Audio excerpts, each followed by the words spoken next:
Hi there, welcome back to my YouTube channel. This morning, I will continue to share some tips on how you can improve your English. When it comes to learning English, this involves a lot of memorization. What is memorization? It basically means you need to remember and put something into use.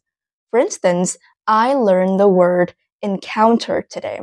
So when I remembered this word, I have to understand the usage of the word encounter, as well as how to use this word in some grammar exercises or even some conversation in English.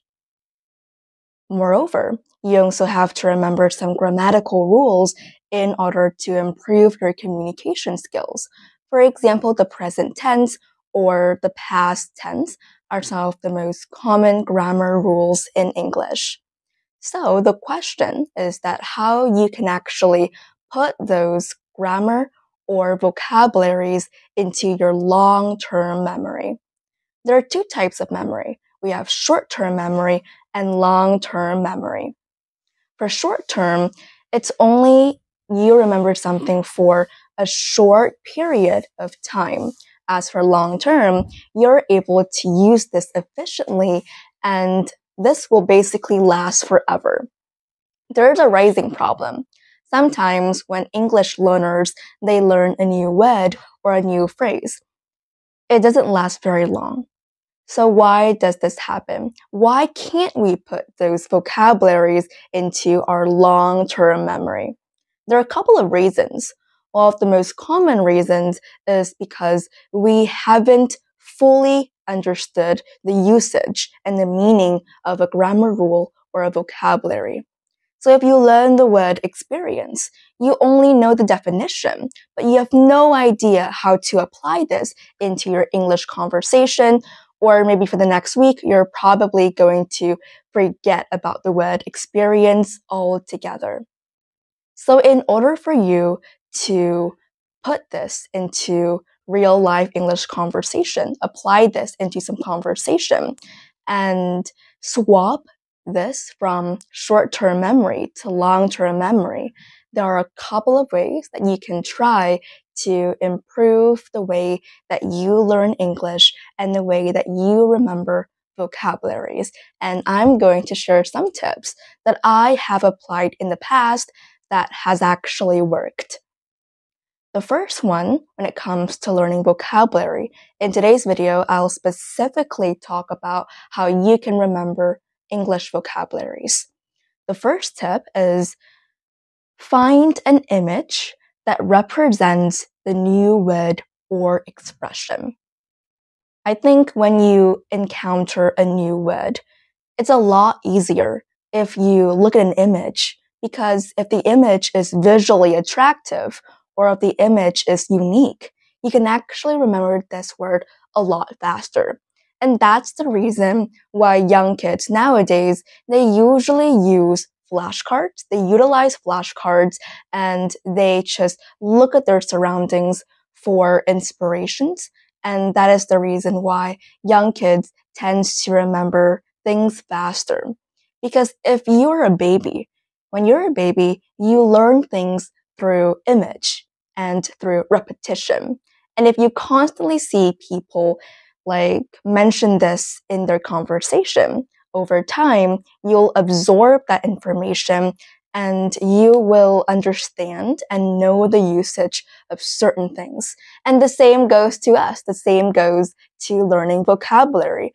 If you learn the word notebook and you look at a notebook, then you'll remember how to use the word notebook and you remember what a notebook actually looks like. Is that true? So finding an image that will help you create a visual connection to the word or expression in your brain, and this over time will help you to remember things a lot faster. So you can utilize flashcards, or whenever you learn a word, you can just search for an image online that will connect with the word. The second way that you can try is by create unique sentences with this particular word. I have mentioned this a lot, and that's the reason why I always keep a notebook with me. Because, for example, today I learned a word incorously, incongruously. This is a very long word, incongruously. So instead of just writing down the definition, it takes only around 5 seconds to write a sentence with this word. Or I learned the word pretext, right? So pretext basically means a pretended reason. It takes a very short amount of time to write down an example. Like he left the meeting early on the unlikely pretext that he had a sick friend to visit. When you make sentences, you will understand how to use this in a situation. And sometimes I learn vocabularies through sentences, not through definition.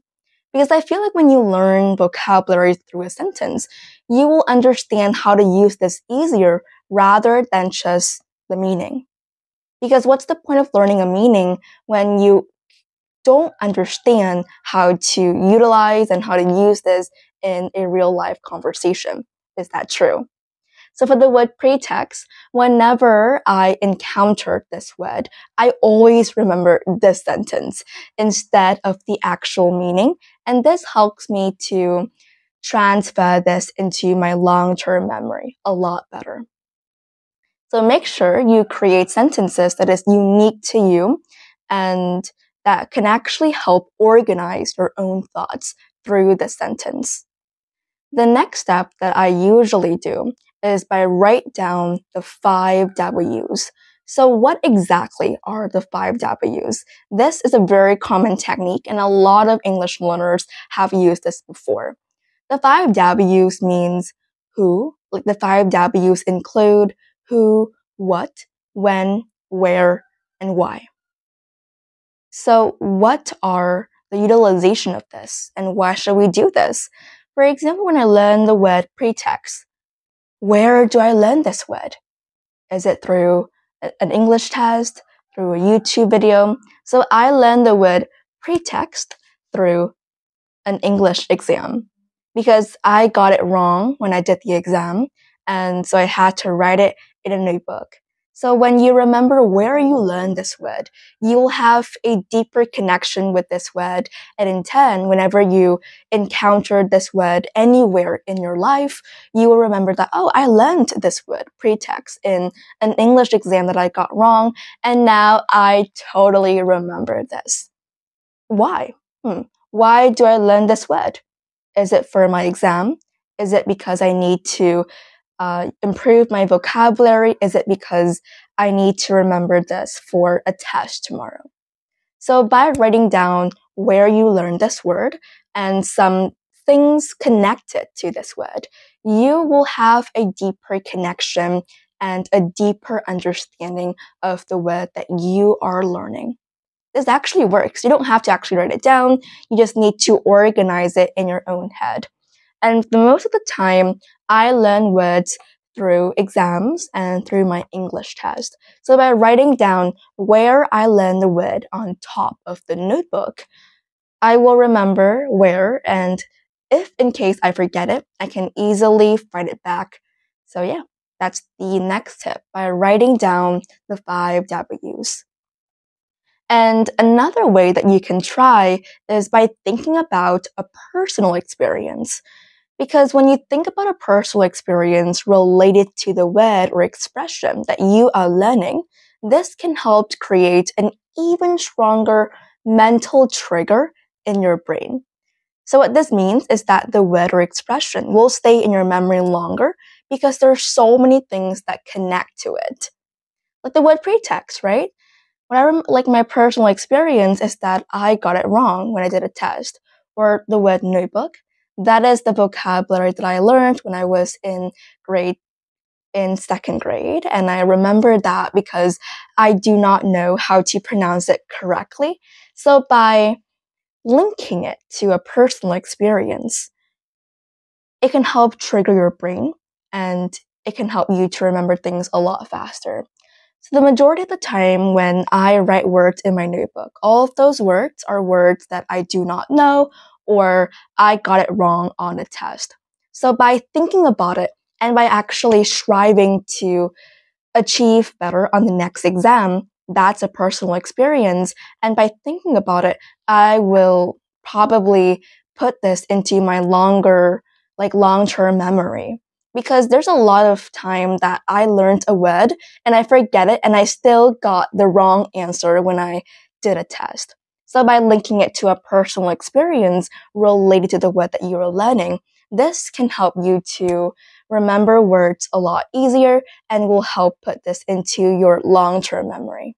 I know that I emphasize a lot on long-term memory, but long-term memory is super crucial when you learn something, and you will never want to let your learning process go to waste, right? So why not put in the work and try some useful tips of mine, and let's see if it works. Bye.